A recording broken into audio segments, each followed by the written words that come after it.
Okay, narekodi video hii nikiwa niko shambani nimetulia.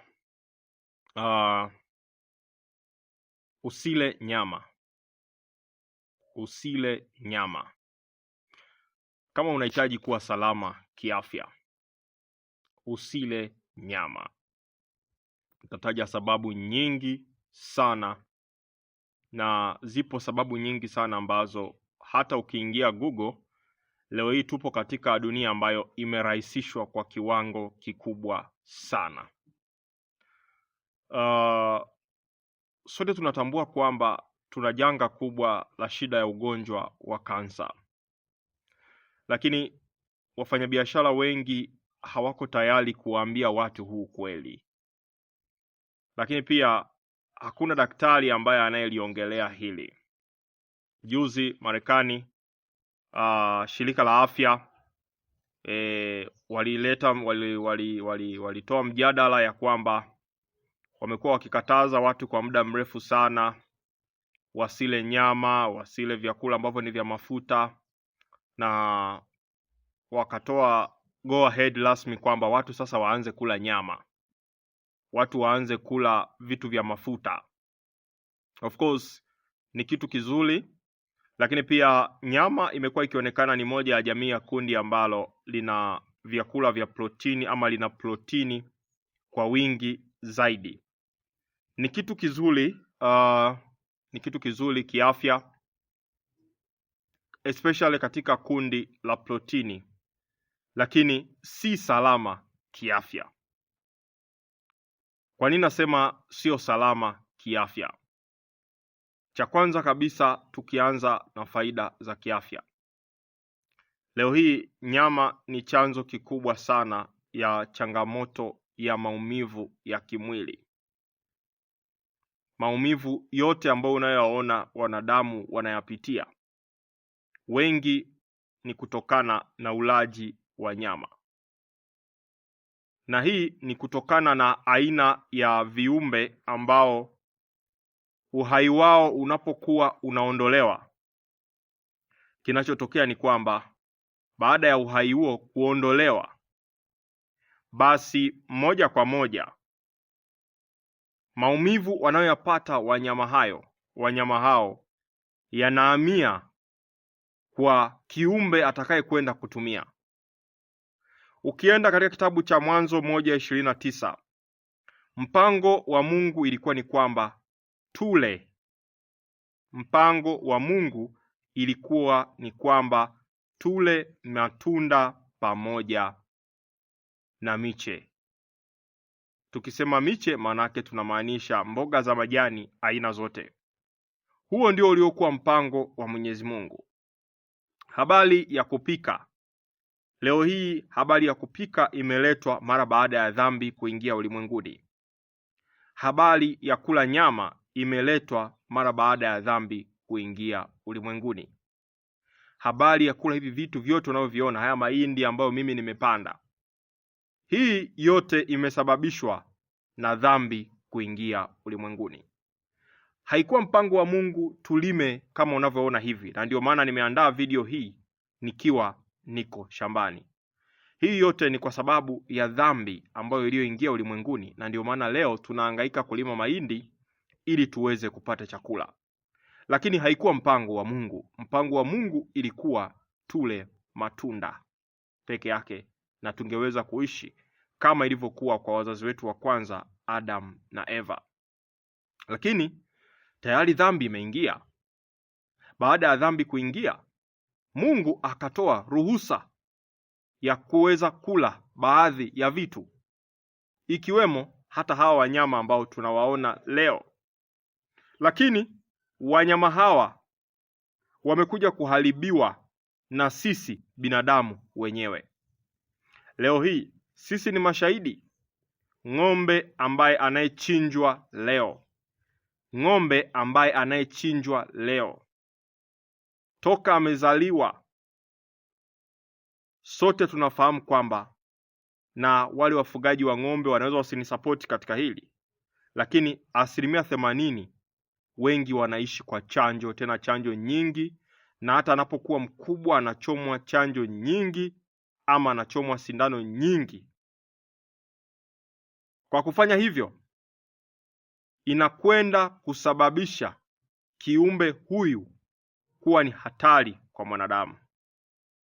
Sio hivyo tu, samaki ambao leo hii tunaona ni chakula pendwa duniani, lakini ni moja ya chakula ambacho ni gharama kubwa sana. Samaki wanakula uchafu wa kila aina unaofahamu wewe. Tukienda mbali zaidi, watu wengi inawezekana hawalifahamu hili, lakini je, unajua samaki anakula nini anapokuwa yuko baharini? Miaka 100 iliyopita, miaka 200 iliyopita, dunia yetu ilikuwa iko safi kabisa. Leo hii tuna viwanda vingi. Maji taka yote unayoyaona haya yanaelekezwa viwandani. Watu wengi ambao wanaovua kwa kutumia madawa mbalimbali, madawa haya yote yanaelekezwa katika viwanda, katika maziwa na bahari zote ambazo tunazifahamu. Samaki wanapokea uchafu wa kila aina. Samaki wanakula kemikali za kila aina. Na ndio maana serikali yetu inapinga kwa kiwango kikubwa watu wanaovua samaki haramu, kwa sababu kwa kufanya hivyo wanakwenda kuua baadhi ya vimelea na baadhi ya mayai ya samaki. Sasa kwa kufanya hivyo, hata wale samaki wakubwa pia wanaenda kula hizi kemikali, wanaenda kula hizi sumu. Sumu hizi zinapoingia katika mwili wako ndiyo chanzo kikubwa cha shida ya kansa. Mimi Dr. Kuboja ninahusika kuweza kutibu, na nimekuwa shuhuda ya watu wengi sana ambao wanakuja kwangu wakiwa na shida ya kansa. Kansa kwa lugha rahisi tunaweza tukaita saratani. Saratani ni moja ya ugonjwa ambao ni tishio sana dunia nzima sasa hivi. Lakini leo hii tuna aina za kansa zisizopungua 7. Tuna kansa ya koo, tuna kansa ya uzazi, tuna kansa ya tumbo. Tuna kansa nyingi. Lakini kansa hizi zote ambazo unazosikia, unaweza ukaanza kujiuliza, haya yote yanasababishwa na nini? Yanasababishwa na mtindo wetu mbovu wa maisha, hasa katika vyakula ambavyo tunavyokula. Kwa hiyo sasa nini kifanyike? Turudi katika asili yetu ambayo Mungu wa mbinguni ametuumbia, kwa sababu tayari dunia yetu imeharibika. Tayari dunia yetu haiko salama tena. Hata wewe unayekula dagaa, nikukumbushe, samaki kuna siku alikuwa dagaa. Kwa hiyo kula dagaa sio kwamba huko salama. Tukienda mbali zaidi, habari ya kuku, sote tunaaminishwa kwamba nyama ya kuku ni nyama ambayo ni salama. Lakini ukitaka uepukane na magonjwa yote yanayokusumbua, naomba nikupe mtihani huu. Kwa siku 90, epukana na ulaji wa nyama. Nyama aina yoyote ile unayotambua. Ukitaka uepukane na magonjwa yanayokusumbua, epukana na ulaji wa nyama aina yoyote unaokusumbua, unaotumia. Iwe ni nyama ya nguruwe, iwe ni nyama ya ng'ombe, iwe ni nyama ya kuku, whatever. Epukana na ulaji wa samaki. Epukana na ulaji wa dagaa. Lakini sio hivyo tu. Nyama hizi ambazo zinahalalishwa leo hii na dunia nzima kwa kuonekana kwamba ni chanzo kikubwa cha protini. Nyama hizi namna ambavyo zinazopikwa na kuweza kuandaliwa, wengi wanapika na mafuta mengi, wanakaanga na mafuta mengi sana. Hali ambayo mafuta ambayo yanayotumika, cha kwanza, si salama. Lakini madhara ya mafuta kiafya ni mengi na ni makubwa. Sasa japokuwa hilo sio somo langu siku hii ya leo, kuweza kuelezea habari ya mafuta. Hili ni somo ambalo nitalifundisha siku nyingine.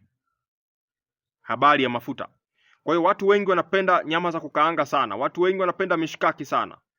Kumekuwa na chanzo kikubwa cha watu ambao wanapata gauti, wana shida ya magoti, wana shida ya miguu kuuma, miguu kuvimba. Yote hayo imekuwa ni chanzo kikubwa hasa kutokana na ulaji wa nyama. Lakini pia wataalamu wengi wa afya wamekuwa wakitetea hoja hii kwa kusema kwamba sasa muanze kuchemsha kwa sababu habari ya kukaanga. Yote hii ikiwa ni sababu ambazo zinazotafutwa na dunia kuweza kuhalalisha ulaji wa nyama. Leo hii serikali yetu inaingia hasara ya mabilioni. Watu wengi wanapata shida ya figo, shida ya magonjwa makubwa ya moyo, shida ya kansa. Serikali inapoteza mabilioni. Nchi inaingia katika hasara ya kuweza kutibu watu ambao wameendekeza ulaji wa nyama. Sasa mimi mwenyewe binafsi Dr. Kuboja leo niko hapa kukwambia acha kula nyama. Ukihitaji kupona magonjwa yote yanayokusumbua, rudi katika asili yako. Haya mahindi unayoyaona huko nyuma, unayaona yamestawi, yamechanua vizuri sana. Lakini mahindi haya ili yaweze kuchanua, nimeanza kwa kuweka cha kwanza mbolea ya dawa. Yameota, yamefika kiwango fulani, nimeweka dawa. Leo hii ni kweli hatuko salama. Video namba 2 na kwenda kukuelezea kwa nini unatakiwa urudi katika asili yako na uache ulaji wa nyama, samaki pamoja na dagaa.